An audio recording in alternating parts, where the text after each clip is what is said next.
الحليم الكريم الرؤوف الرحيم. أما بعد فأعوذ بالله من الشيطان الرجيم. بسم الله الرحمن الرحيم. والله يعصمك من الناس. صدق الله مولانا العظيم. إن الله وملائكته يصلون على النبي يا أيها الذين آمنوا صلوا عليه وسلموا تسليما. اللهم صل على سيدنا ومولانا محمد وعلى آل سيدنا ومولانا محمد وبارك وسلم عليه.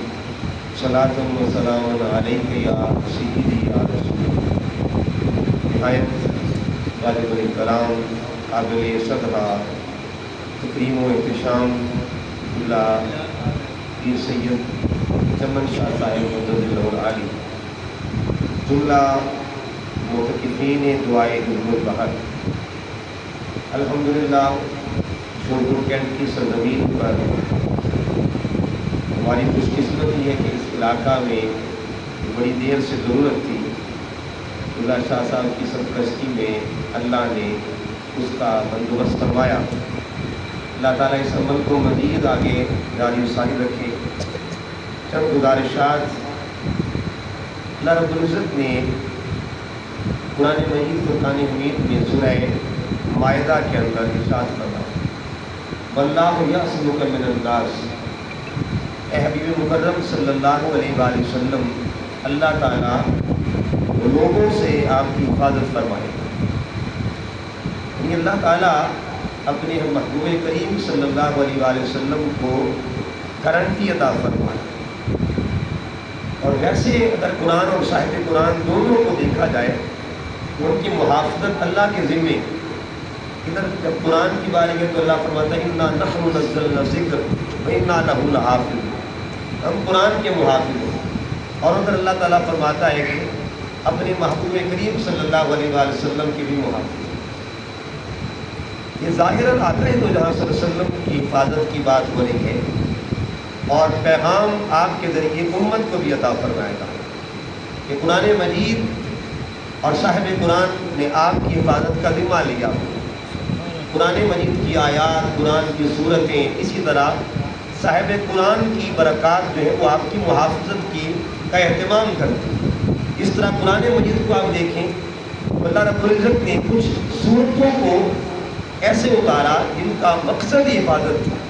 مثلا معوذتین کو آپ پڑھ کے دیکھیں، سورہ فلق اور ناس کو پڑھ کے دیکھیں. حضور سید عائشہ صدیقہ رضی اللہ تعالیٰ عنہ فرماتی ہیں جب رات کا وقت ہوتا حضور بستر پر تشریف لے کے جاتے تو 3 سورتیں پڑھ کے آقا کریم صلی اللہ علیہ وسلم اپنے ہاتھوں پہ دم کرتے اور پھر ان ہاتھوں کو، اپنے مبارک ہاتھوں کو پورے وضو پہ مل لیا کرتے.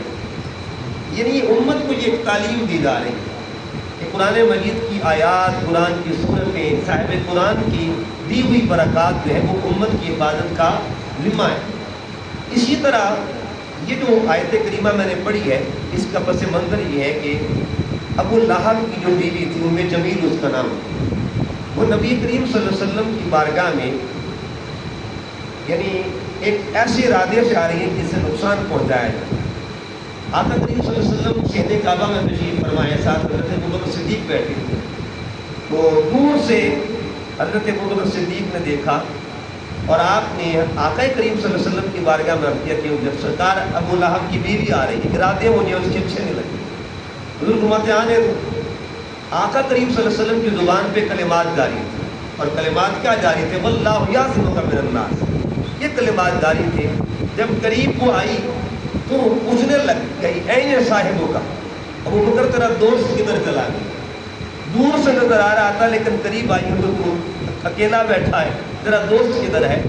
تو حضرت ابو بکر صدیق دیکھ رہے ہیں کہ آقا صلی اللہ علیہ وسلم مسکرا رہے ہیں مگر اس سے نظر نہیں آ رہے.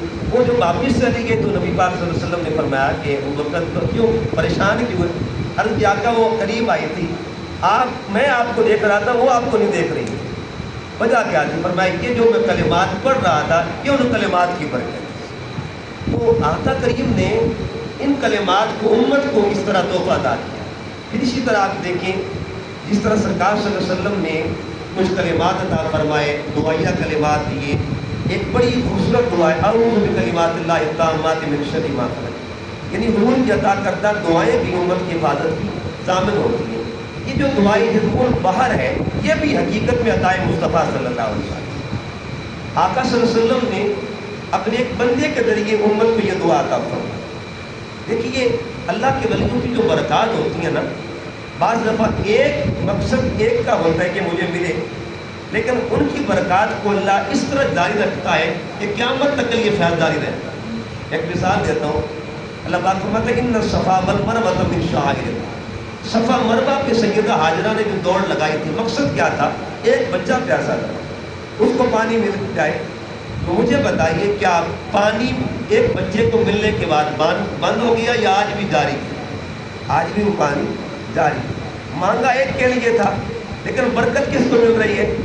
امام ابو الحسن شاذلی رحمۃ اللہ تعالیٰ علیہ، جن کو آقا کریم صلی اللہ علیہ وسلم نے یہ دعا عطا فرمائی، اور آپ کی وساطت سے پوری امت کو تحفہ مل رہا ہے۔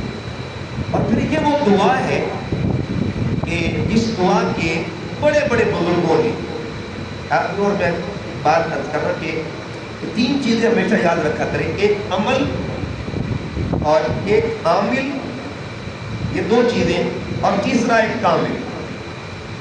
عمل بھی موجود ہوتا ہے بعض جگہ پہ، عامل بھی موجود ہوتا ہے، لیکن آپ کا خاصہ کیا ہے؟ اللہ نے آپ کو جو ایڈوانٹیج دیا ہے اس مقام پہ، آپ پہ عامل بھی تھے، عمل بھی تھا، اور سب سے بڑھ کر کامل بھی تھا۔ آج میں سن رہا تھا دیوبندی عالم دین ہے بہت بڑے، مفتی ضرب علی خان، تو وہ بات کر رہے تھے اسی دعائے حزب البحر کی۔ اس کی ایک خاص بات میں آپ تک پہنچنا چاہتا ہوں، کہتے ہیں کہ اس وقت تک عمل کامل نہیں ہوتا جب تک سر پہ کامل نہ ہو۔ یعنی وہ بندہ یہ کہہ رہا ہے کہ جب تک نسبت کامل نہیں ہوگی تب تک آپ کا عمل کمال تک نہیں پہنچ سکتا۔ تو دیکھیے جس طرح قبلہ، اور یہ بات بھی کمال ہے کہ میں جن کی قریب بیٹھا ہوں، سنگت میں بیٹھا ہوں، کہ یہ جوید بھائی بھی جانتے ہیں، سب جانتے ہیں اب کہ ایک ہوتی میڈیسن۔ اب کسی کو تکلیف ہو تو ڈائریکٹ جائے اور میڈیسن لے کے آئے، یا نہ کسی والد سے مشورہ، نہ طبیب سے مشورہ۔ تو ہر دوائی پہ یہ لکھا ہوتا ہے کہ طبیب ضروری ہے، ٹھیک ہے جی، آپ کو دوا مل جائے گی لیکن طبیب کا ہونا ضروری ہے۔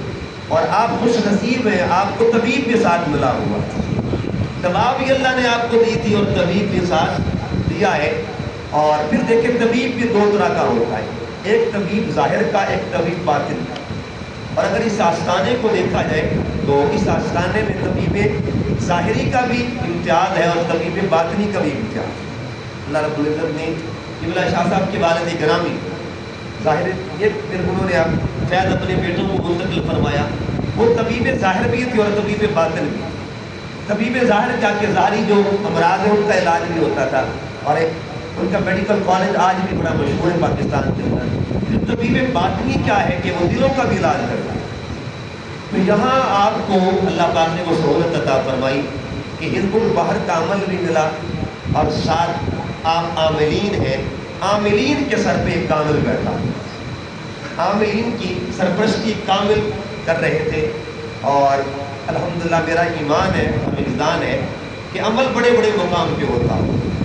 آج میں سن رہا تھا ایک بندہ، وہ کہتا تصویر قلوب کے لیے دعائے حزب البحر جو ہے نا، اور وہ کہہ رہے تھے کہ اگر لوگوں کے دلوں کو قابو کرنا ہے تو یاد رکھیں آپ ان کے پاس آئے بیٹھے ہیں جو پہلے سے دلوں کے طبیب ہیں، ماشاء اللہ۔ تو بڑی بڑی شخصیات، ان شخصیات میں شیخ عبدالعزیز محدث دہلوی رحمۃ اللہ تعالیٰ، آپ شاہ عبدالعزیز محدث دہلوی، ایک خاندان جن کی خدمات حدیث کی دنیا میں، تفسیر کی دنیا میں، بر صغیر کے اندر، آپ فرماتے ہیں کہ یہ جو دعائے حزب البحر ہے یہ روحانی اثار ہوا کرتا ہے۔ جس انسان کے پاس دعائے حزب البحر آ گئی وہ اثار میں آ جاتا ہے، وہ معصور ہو جاتا ہے، ایک دائرے میں آ جاتا ہے، وہ دائرہ ہمیشہ اس کے ساتھ رہتا ہے اور ہمیشہ ایک روحانی اثار ہے۔ تو آپ اس وقت ایک سرکل میں آ چکی ہیں، اور وہ سرکل ہے دعائے حزب البحر کا، کہ آپ کو دعائے حزب البحر ہمیشہ آپ کی محافظت کرے گی، آپ کی حفاظت کرے گی۔ اور پھر اور شخصیات میں ایک بڑا نام ہے حضرت پیر میر علی شاہ صاحب رحمۃ اللہ تعالیٰ، آپ کی شخصیت ہے، آپ کی دعائے حزب البحر کا